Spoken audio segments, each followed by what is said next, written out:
Hey you guys, so I'm going to continue on from the last video. There was a video where I spoke about even root and odd root values and how to determine or how to solve or for x or y depending on what the instructions say when given those types of expressions. So today right now I'm going to talk about domains of certain functions. Again, this is pretty much review for a lot of students right now at this point for a final exam, pre-calculus, going into calc, and these actually are really fundamental concepts to understand and the hardest things to understand when it comes to learning calculus, because in calculus it gets really easy as long as you know these fundamental concepts. So let's talk about domain, right? Simply, again, this stuff might seem repetitive or redundant, silly and easy, but it always helps to go over these concepts in depth just to understand the full breadth of what we're talking about. So this expression here, I want to note, is a rational expression. That's an A, by the way. Rational expression, right? Rational or fractional, but because we have it basically as a function, we'll use the word rational. Rational or fractional, right? So that means that essentially the denominator cannot equal 0. There's a specific rule: a over 0 equals undefined, right? UNDF. This is stuff I'm recollecting from today's lesson with a student, by the way. So a over 0 is undefined. However, 0 over a is simply 0. So that is defined. It's 0. 0 is an actual number, and it's something we can verify. But a over 0 is undefined. So this expression itself, when we're talking about the domain, right, we need to find domain of f, domain, or d of f, that's how it's denoted, right? We need to find all x values that make this particular expression undefined, right? And then kind of construct our domain around those values or that value, right? So in the instance we said this is in this instance we said that this is a rational expression, and in a rational expression we cannot have 0 in the denominator. So the expression below right here cannot equal to 0, right? So let's find where it does equal to 0. The x values where it equals to 0 is just simply 4. Because if I plug 4 in there, it makes this 0. And then we have 1 over 0, and then it becomes undefined. So that's the x value that makes this undefined. So therefore we need to, again, construct our entire domain, meaning what x values make this particular function defined, right? So we need to construct our domain around the values that we cannot use. So I would say that this is negative infinity. Let me rewrite this. Negative infinity to 4, right? And then 4 to infinity. Okay? So what does this look like on the number line? How does this work? What does this mean essentially, right? Why are we using parentheses, so brackets for one thing, and then why are we using the number 4 twice? Again, another student had trouble with this, and I figured if this one student's having trouble conceptualizing or understanding like to this extent, I'm sure there's many others, right? I'm going to draw it on the number line. We'll label 4 here, and that's infinity, negative infinity to the left, right? So what we're saying is that we can choose any x value going from negative infinity, so this is continuing onwards, right? All these x values until you get to 4, and it approaches 4 from the left. So you get any x value approaching 4 from the left, right? And the same thing goes with x from the right, the x values to the right of 4. You can take any of them coming from positive infinity and anything approaching 4. Now, that means that we can use a value such as 3.9999. Looks like it's going to hit 4, but it's not. It's extremely close to 4, right? We can keep adding 9s, but it's not 4. And if we were to plug it in here, we'd get, you know, on the bottom, we'd get a negative number, and you'd have a negative defined expression, right? And then that's coming from the left of 4. Now, if we take x, y is coming from the right of 4, right? We can say 4.00000000001, right? Now, if we give that value and we say, okay, well, we want x to equal that, it looks like 4, but it's not precisely 4 because we have that 1 at the end, right? So we can say, we can put that in here, right? And still manage to subtract 4 from this number, right? Given this expression, and end up with a positive defined value for that expression. That's what that is saying. Right? Now, I'm going to try, let's try another one, right? Let's try another one. Put in a different aspect. I try not to make these too long, but it's fun. It's fun to me, right? So, x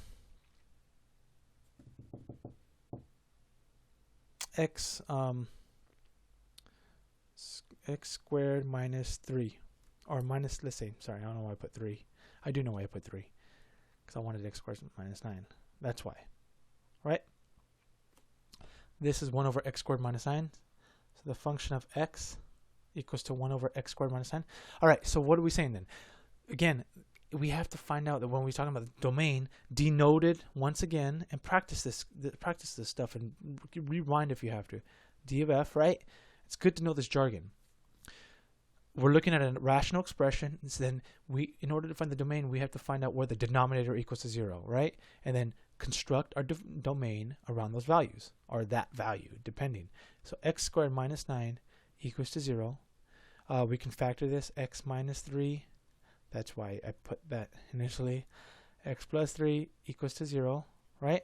So x essentially equals to 3, negative 3, right? So we're saying our x values that we cannot use are x cannot equal to 3 or negative 3. So that means that our domain essentially is what? From negative infinity to negative 3, right? Union, what?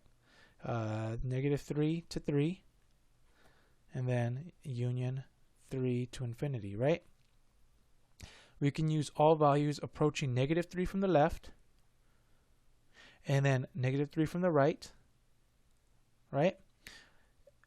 3 from the left, or the x values from approaching 3 from the left, and 3 from the right, and then going on to infinity, right? But we simply cannot have 3 or negative 3 as our domain, or our x values within our domain.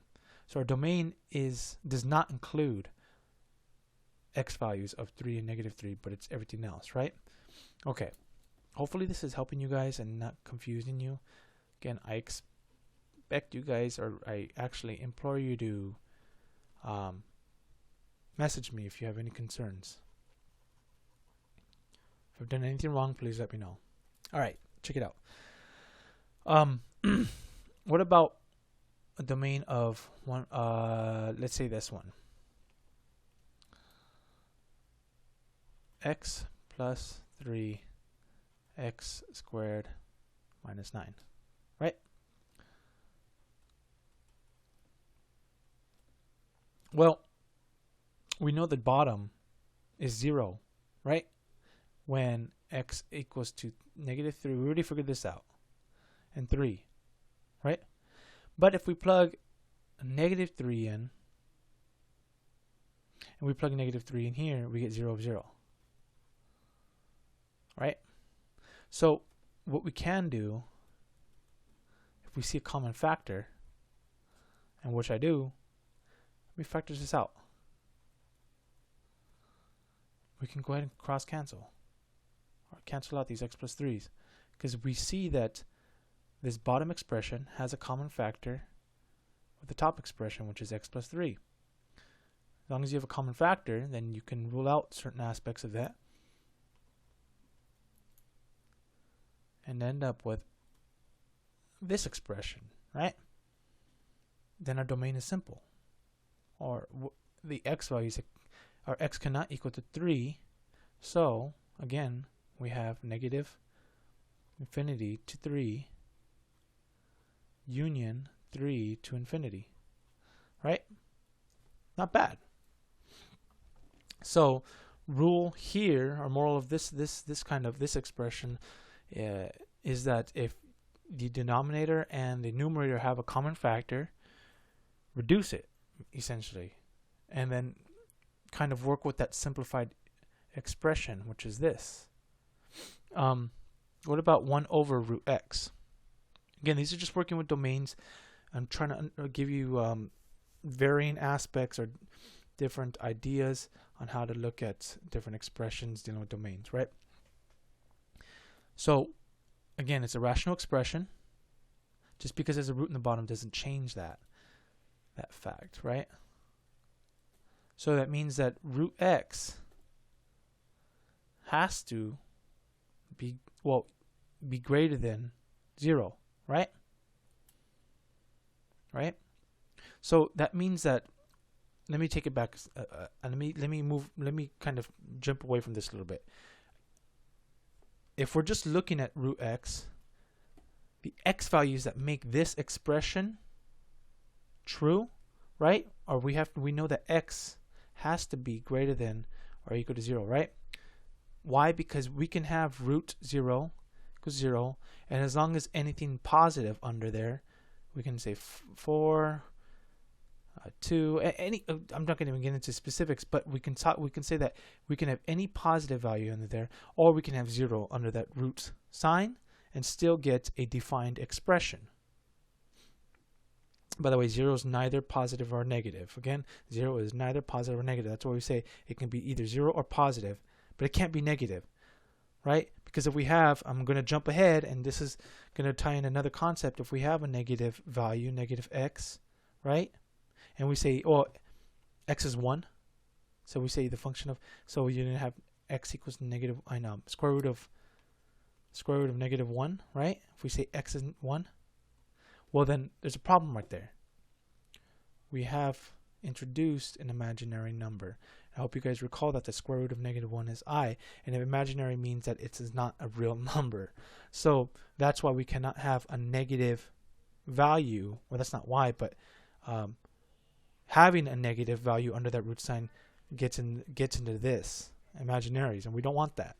So looking at the square root value alone, we know that we can have it greater than or equal to 0, but because it is now the denominator of an expression, we have to rule out the fact that it cannot equal 0, because if you do plug in 0 as x, then you get 1 over 0 and it's undefined.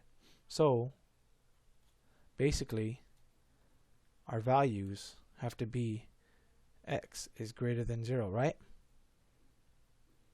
So all x values that make this expression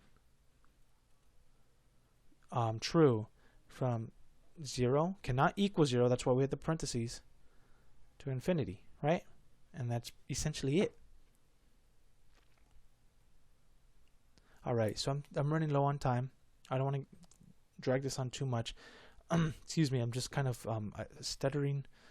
I'm never really good at speaking, you guys, so forgive me, but I'm trying to make the best of these videos for you guys to understand. I know I may ramble on and go on tangents and stutter and jump around, but I'm really just trying to narrow in on these key aspects that I see students having difficulty with, because I really do, I'm really concerned about the well-being and the welfare of student success. So I'm really trying to really help you guys and pick up the slack where some instructors may fall. So hopefully this helps. I'm going to stop it right here and continue with more in further videos. Take care, you guys.